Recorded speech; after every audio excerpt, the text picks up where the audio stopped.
Do we like digital over analog, Lee, maybe?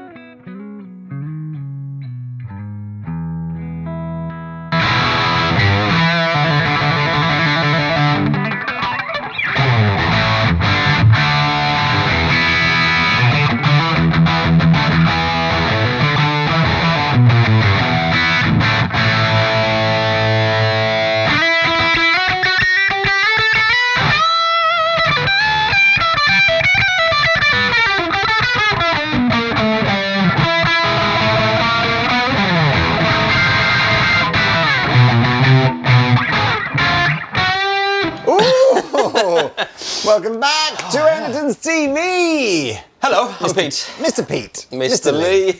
Oh, hot here today, isn't yes, it? well, before we get into talking about this new Palmer Supreme Soaker, this piece of kit here, which is our sort of load box speaker simulation thing, which at some point in this video we will tell you about and then compare to the aux. But before we do that, Mr. Pete... Yes, please like and subscribe, because every time we hit another 10,000 subscribers, you can win something, and when we hit 1 million, you can win a real clone. And we would just love you if you did, because it would be really nice. So, you know. Speaker, load boxes, attenuators, simulators, all that kind of stuff. It's all the rage these days. Is it though? How is it? I think so. It's definitely up there, isn't it? Okay, so if, like Dinosaur Pete and Dinosaur Lee here, you still like your tube amplifiers and you haven't yet gone over to the whole digital modelling thing, you might need a way to use your valve amplifier and either play very, very quietly or record it into your computer interface without having a cabinet attached. Yeah. Maybe you need an attenuator because you play live and you want to crank your amplifier, but the sound man, you know, to get the sound, but the sound man doesn't want the volume, so you want to do it more quietly. Anyway, that's kind of what devices like the aux box and the 2 Notes Capture X, yes, and the Boss Tube Amp Expander do, amongst others. Yeah, the Tone King.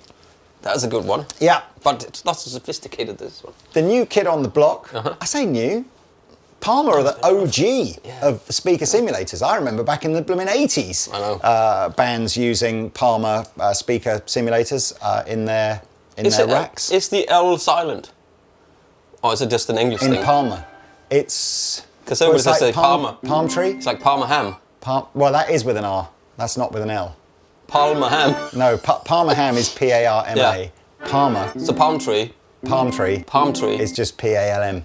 Palm. Right. The big thing that differentiates all the Palmer kit from its contemporaries is that the Palmer is all analog. Yes. So there's no digital jiggery pokery going on in here. That's new. In a nutshell, what we've done with the Palmer here, so we're using a Soldano SLO30. Ooh. The speaker output from here is running into the Palmer. It's then going out into a speaker cabinet in another room. And here's where the Palmer is kind of interesting. We've put 2 microphones on that cabinet. It's a 2x12 cabinet. We've mic'd the 2 speakers with the same microphone, SM57, using the same sort of speaker positioning. Right off the... One of them is going straight to our interface, so you'll be able to hear just what does the cab sound like on its own. The other is being fed back into here. And then what we can do using the blend control on the front is blend between an actual mic'd cab sound and an emulated sound. So with the Palmer, you've got the option. You can use it completely standalone. We could just plug amp into here and just use these analog emulations. Or we can get a blend of a mic and an amp in here. Other funky stuff is the Palmer has its own effects loop. So if you have an amplifier, a valve amplifier with no effects loop, you can run it into here and then use the effects loop. Very, very handy. It's a stereo effects loop. Stereo XLR outputs, which again is one of the features that annoys everyone about aux, because it has stereo TRS outputs rather than XLR. I'll go over what the switches do and how we blend, but you've also got an auxiliary in and a headphone out. So if you'd like to play some music through here and jam along with everything through your headphones, I've never seen that before either.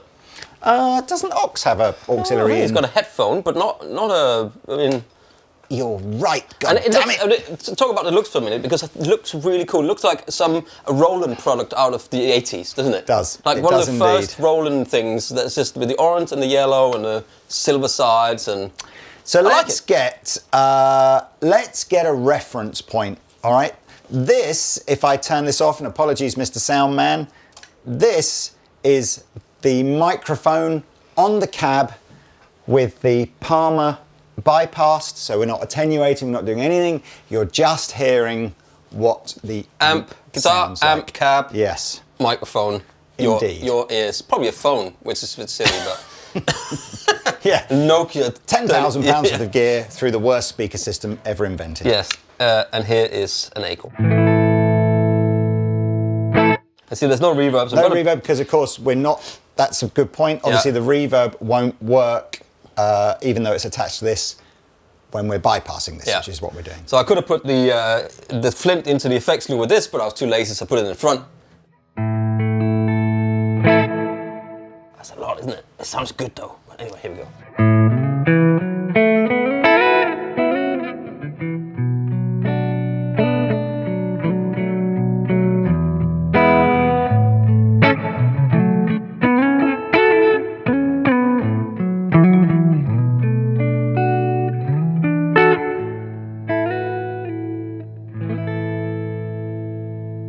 Just a bit of clean. Yeah. We'll stay on that microphone. Yeah. Taylor will be pleased to hear. Let me just show you how it's attenuated. So now we're not using the speaker emulation from here. I'm simply attenuating. So we can do it from our clean sound if you want. Okay. Yeah. I'll turn the reverb off just.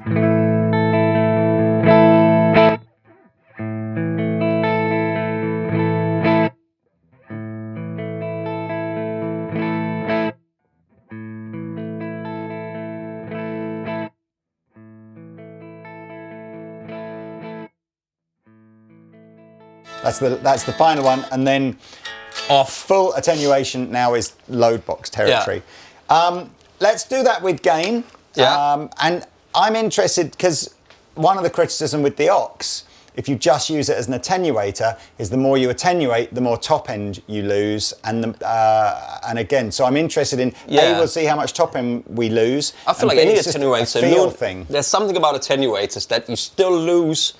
It doesn't retain top and low end, in my humble opinion. Well, that's why with the Vasa they put that thing in top. It's reactive low, wasn't it, or whatever they put in. Anyway, so let's try. Are you going all the way full first? Go on then. We go all the way full. And here's this is the overdrive channel up here.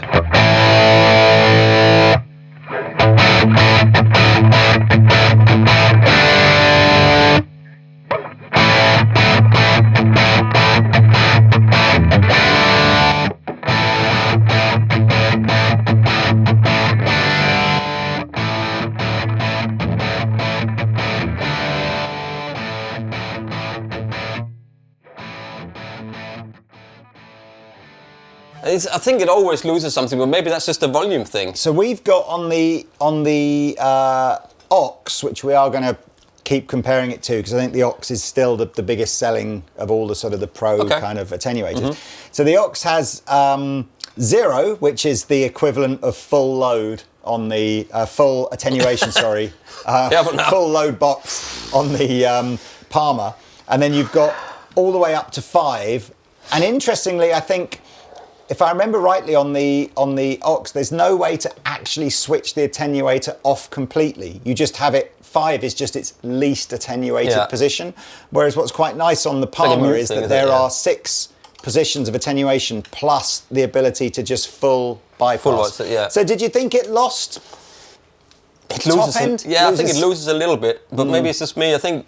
But is it up to you? What do you think out there? So anyway, so that's that is our sort of very, very brief demo of the attenuation. So it does also have this idea of this speaker tone. It's all analog again. It's all analog EQ based, which changes the tone coming out of the cab. So it's not necessarily about the DI'd sound, unless of course you're blending the mic'd up Yeah, cab yeah, as well. yeah. So again, we can kind of show you what this sounds like as well. So if here's our normal, so we're staying on the mic. Do you want to stay on the drive, or is it easy just Yeah, a bit I think the drive. Okay.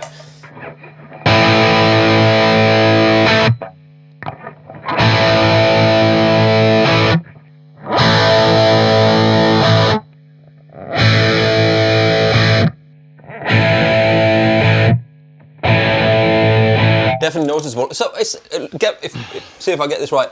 So is that a little bit like what they've done on the Wasa, where they've got those resonance thing that you have to match to the. It's not, but in an analog form, where that of course is a digital 100-watt thing sitting in there. I'll be honest with you.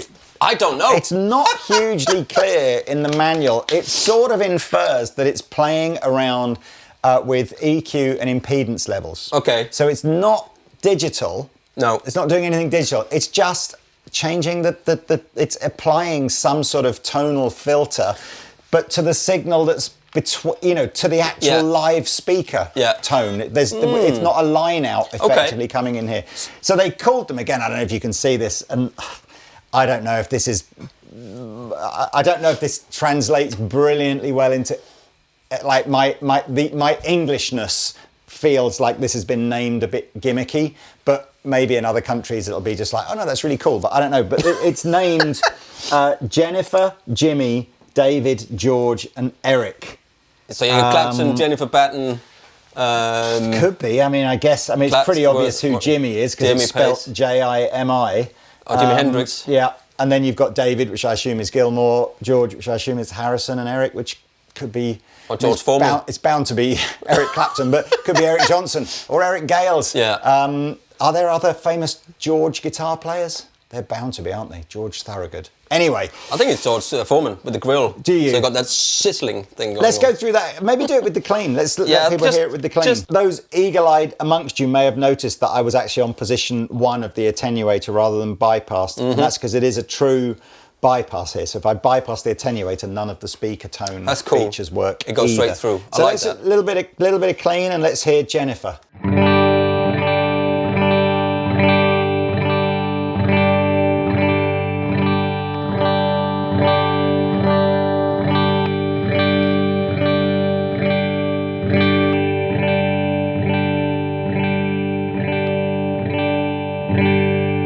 George and Eric, very similar, which is probably what his wife said. It's much more. That's what his wife said. Much more obvious on the gain channel. Oh my God. Do that same A chord thing as I go through with gain. Yeah. I'm also interested in. I will talk about it afterwards if I can remember.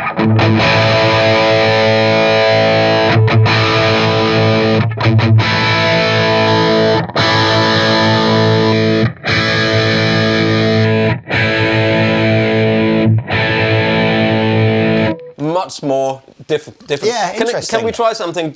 Can you go from bypass the whole thing just to step 1? Because I want to hear if it changes the tone. Yeah.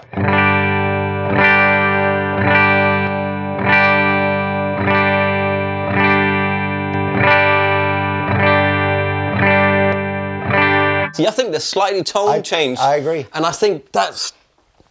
In all fairness, though, if it is a true bypass, and essentially it's just going from the input to the output, even if it goes to position 1 and it doesn't do anything, but it's got to go through another 20 components, you can hear that. But I could actually feel myself trying to compensate by playing slightly different. So do it again. Right, okay. Yeah, so it's completely off.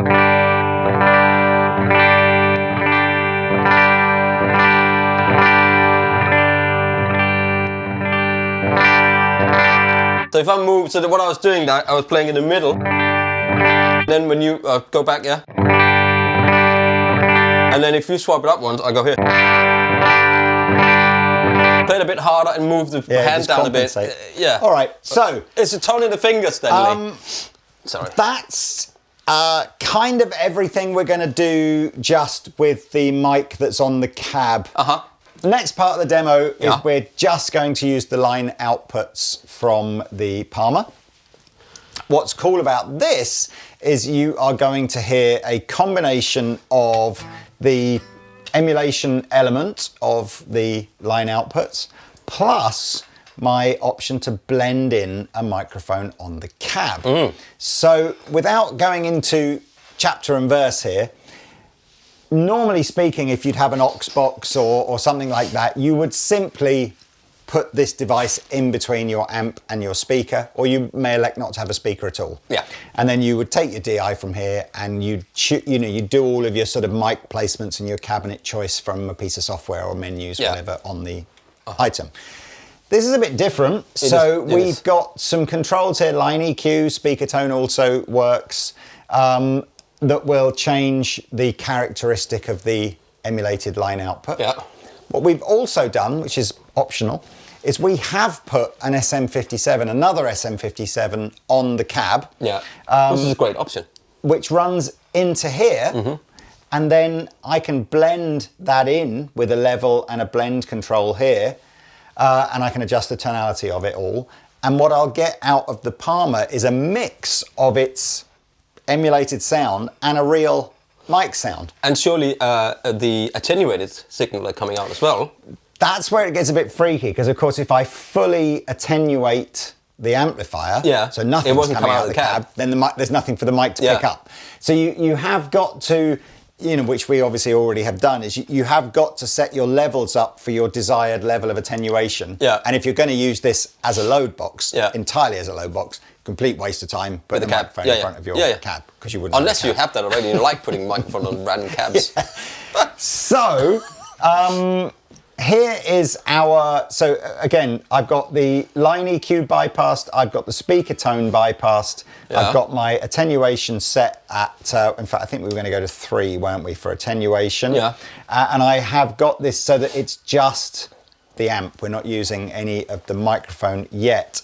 And with everything bypassed, essentially, we are running a non-emulated output from here. So it's going to sound awful with distortion, might sound okay for clean, but just as a reference point, here is what a clean non-emulated sound is. Do you want it overdriven as well? No, don't do that. Because that's terrible. Quick question. Sorry to interrupt your flow. Could you potentially say, if you want more than one microphone on this, you can have a little mixer, you can set up 2 or 3 microphones and put in front of that one cab, come out of that with one into there and mix them like that. So that's a pretty good idea.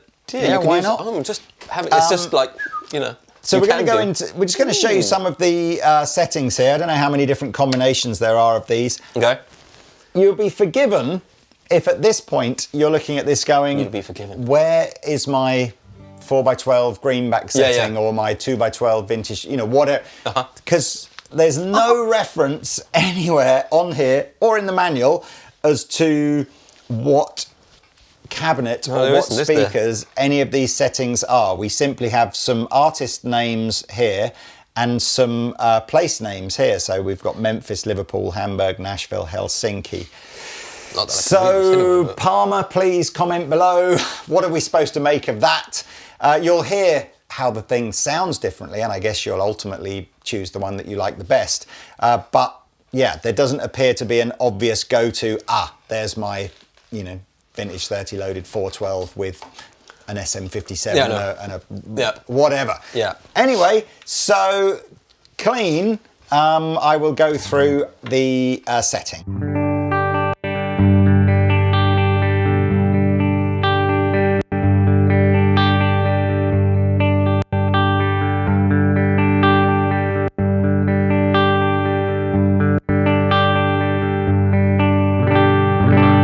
I think it always takes a little while for the ears to adjust to that new sound. Can we have it again? Just. Yeah, the other thing as well is that click is a real relay in here changing. So again, it's not like a digital patch. It's a physical relay switching the circuit through some other component. Yeah. And I think because the sound drops out for a split second as you go, sometimes the ear gets fooled into thinking that either nothing's changed when it has or something's changed when it hasn't. Yeah. It is quite difficult, but anyway, give it a little bit more. Just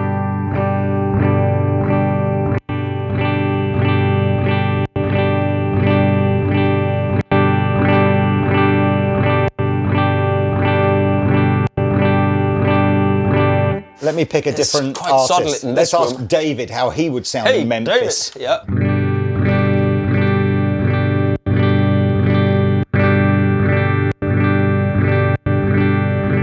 let's leave it there. Now, Let me as just far as I remember, David's never been to Helsinki, so quite how they know he sounds I know like. he has. I know he has. Leave it there, and I'll just put the overdrive from the amp on, just to see when you flick that EQ up to see.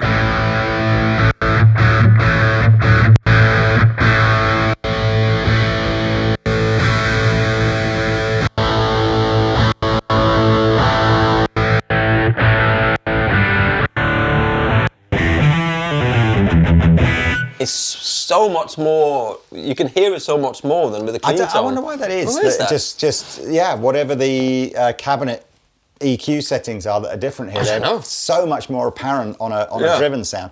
Yeah. Again, weird. I have to say, Palmer, you know, before I even have an opinion as to whether or not I think this is good or not, I think could have done a much better job with the manual. Yeah. The quick, it certainly tells you how to plug it all in. Yeah. And that's no problem at all. But it's quite poor at sort of trying to give you an idea of like what is each of these things supposed to be trying to recreate. Maybe that's not the point. Maybe it's just a question of going, Finding what you like find best. a sound that you like. Absolutely. I can get down with that. I'm going to just, it doesn't really matter. I quite liked the David speaker tone. Maybe that's just subliminally, I like his sound. So let's just get a gainy sort of sound that we like it here. And then I'll introduce the real mic and you'll begin to see. A little bit more gain off that.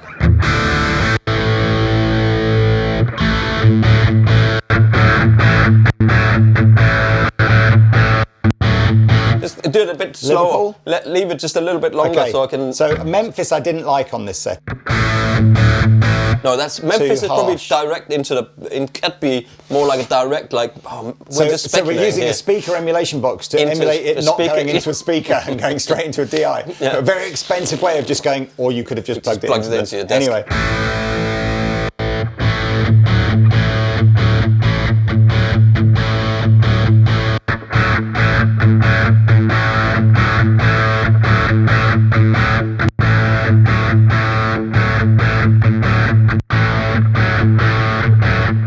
Can I suggest Liverpool? I like.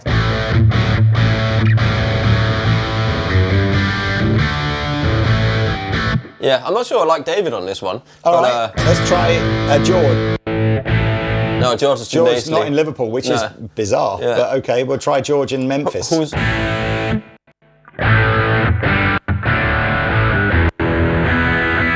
I know this sounds awful, but I think actually no speaker tone and then sounded just better.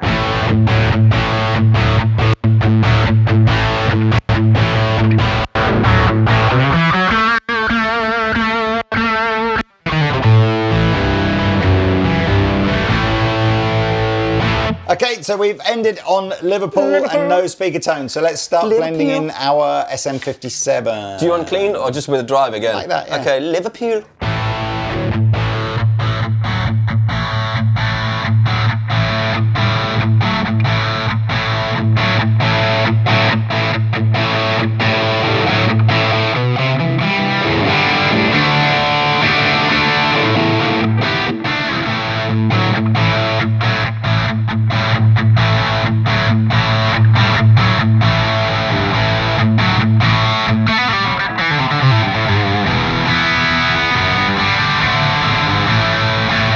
Which I don't mind. No, that's a good sound. It's a good feature that you can mix those two. I definitely with prefer your favourite microphones.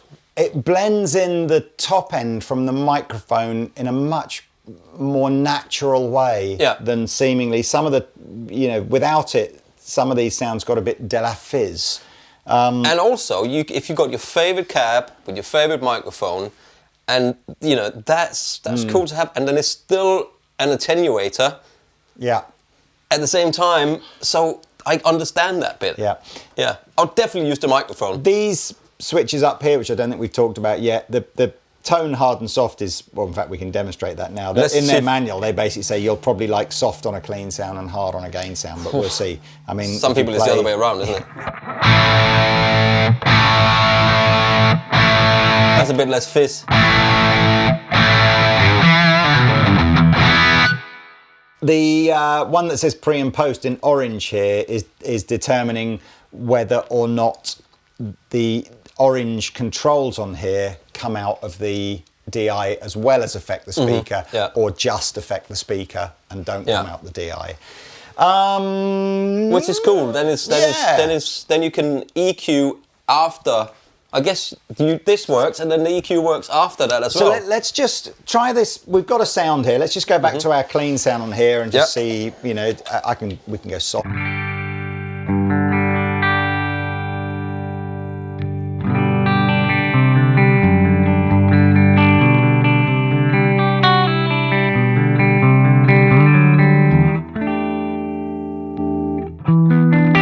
Oh, I shouldn't be doing that. No. I mean, that sounds nice to me. That sounds nice. Yeah, I nice. think clean sounds are always, for me anyway, easier to get a nice sound with it through using an emulator. Yeah. Could we, Mr. Tay, just have a final? If we're sort of going, look, we quite like that driven sound from within here. Could we just do a final? Here's what it sounds like just through the cab versus here's what it sounds like through the Palmer. Let's do that. Right, so Palmer first.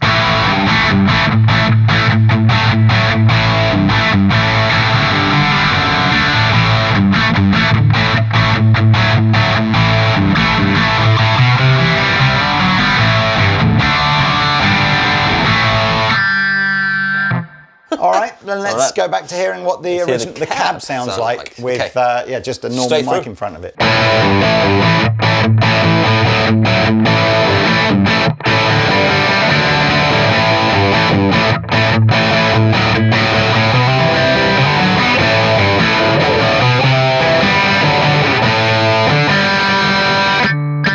Can I just hit the Palmer again, but I'm going to turn the reverb off, just because obviously there's no reverb on the cab. So let's just do that.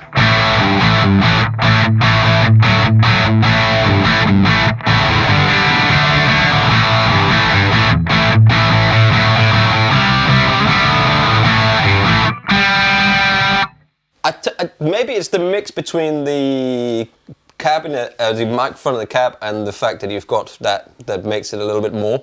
Yeah, it's definitely. I mean, again, That's definitely it's a great feature because I can take the microphone away.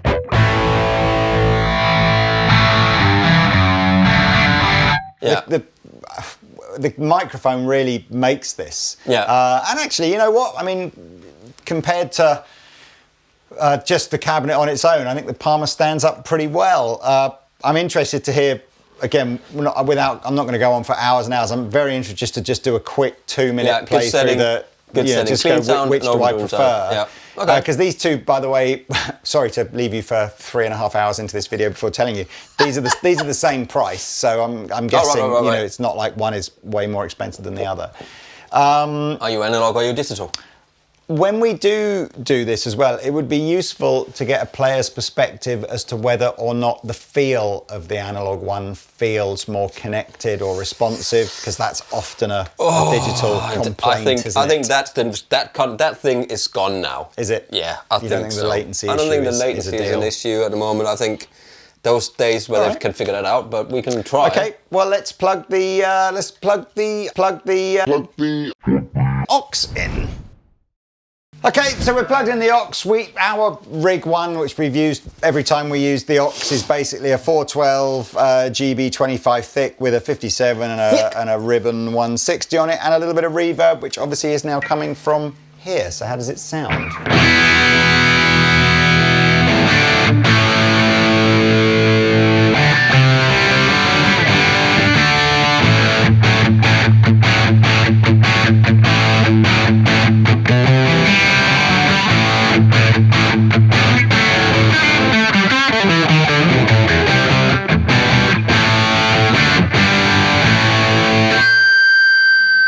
Let's just see what the Attenuator sounds like. So again, do we think the Attenuator is better or worse? So we're now going back to hearing the actual cab mic'd up. Okay.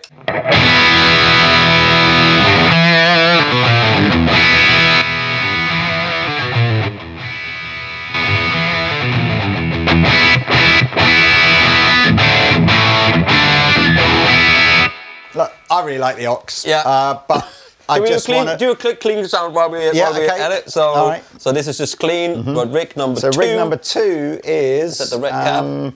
Rig number 2 is a two verb 2x12 with now a ribbon and a 421 dynamic on it.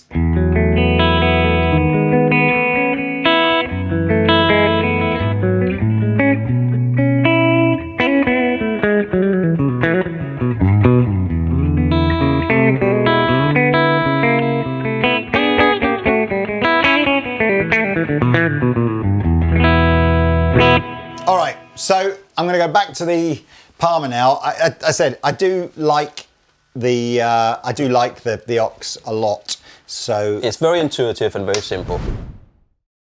So here we go, clean.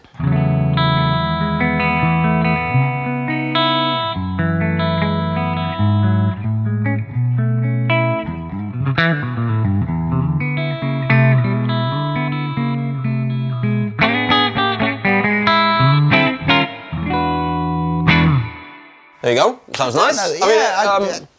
It stands up pretty well. It sounds different, doesn't it? It sounds different, and I don't know. Sounds more open, maybe, like more in the room. But do we like digital over analogly, maybe? Can I hear the, I don't know. the gain sound? Yeah, okay. So this is I'll the take the gain reverb down sound. a little bit. Yes, please.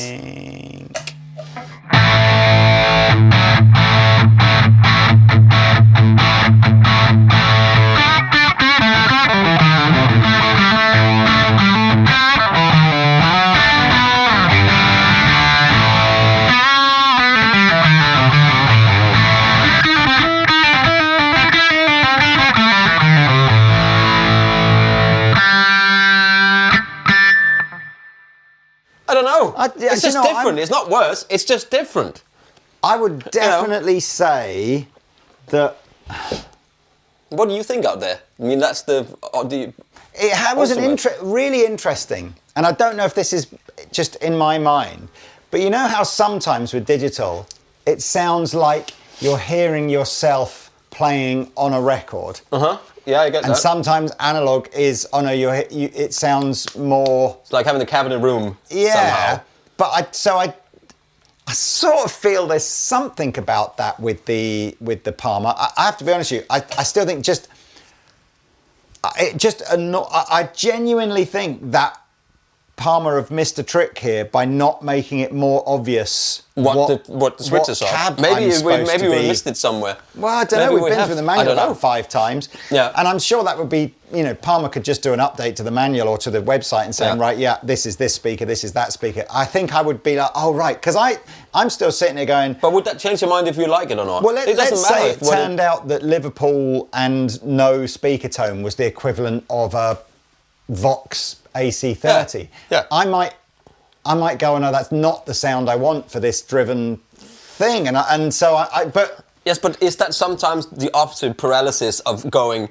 People. No offense to people that use, let's say, plugins or like QCs or Kempers, whatever. They go, I want a Soldano sound, but they never plugged into a Soldano before, so they don't really know what it sounds like. They only pick it because it says Soldano on it. But it could sound completely different. But because it says Soldano, then they think that's what a Soldano sound like. But they don't know that, if that makes any sense. No, I know what you're getting at. They don't know because they've never played it. You should ultimately always follow your ears, right? And just choose I like that. Sounds I don't best. care if it's this amp or that amp or that amp. I like this amp. Well, I think, it's...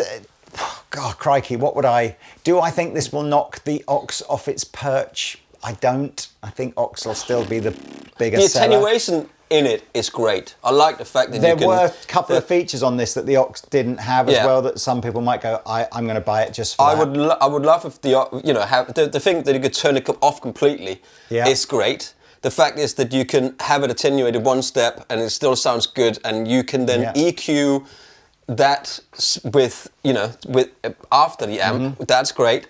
And the fact it's got an effects loop, that's great.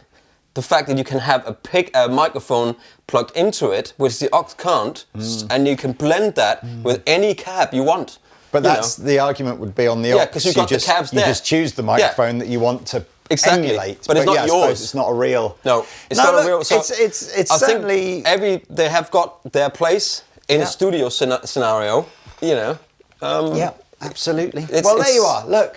What do you think? What a time to be alive. Yeah.